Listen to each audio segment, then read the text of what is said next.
Est-ce que vous reconnaissez ce train?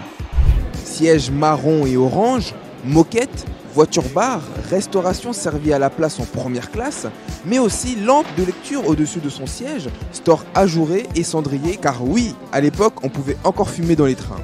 C'est le tout premier TGV. Ce train, à la livrée orange et au design aérodynamique, a transformé à jamais le paysage ferroviaire et touristique français grâce à son allure et sa vitesse. La grande histoire entre le TGV et la France a été rendue publique avec une inauguration en grande pompe autour de François Mitterrand. 1981.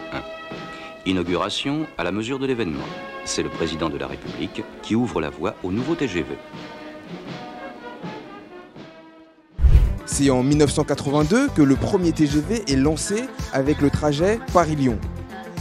La révolution, le réel exploit, c'est la réduction des temps de trajet.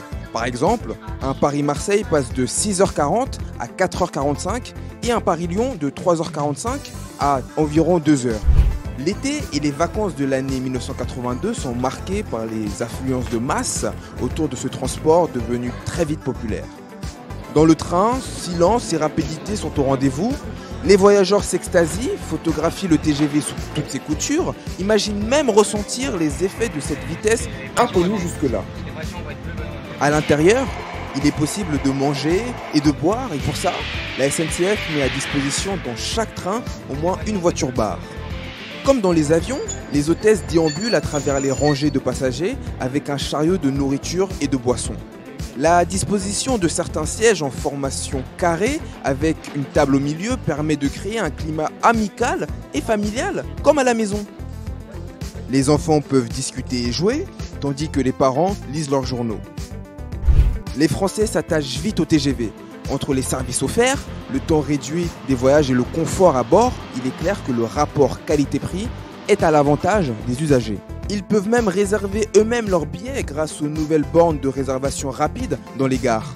Un appareil électronique permet de faire soi-même sa réservation, même quelques minutes avant le départ du train. Niveau prix, contrairement à ce que l'on pourrait croire, les tarifs de l'époque étaient similaires à ceux d'aujourd'hui. En 1982, il fallait compter 160 francs pour un Paris-Lyon, soit presque 69 € actuels.